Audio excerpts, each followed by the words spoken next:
If you've been wanting to level up your watercolor roses by adding volume to them, then you've found the right class.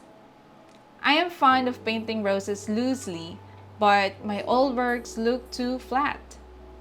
And after lots of experiments and practice, I found a way to make my roses look 3D without sacrificing the looseness and going to the path of realism.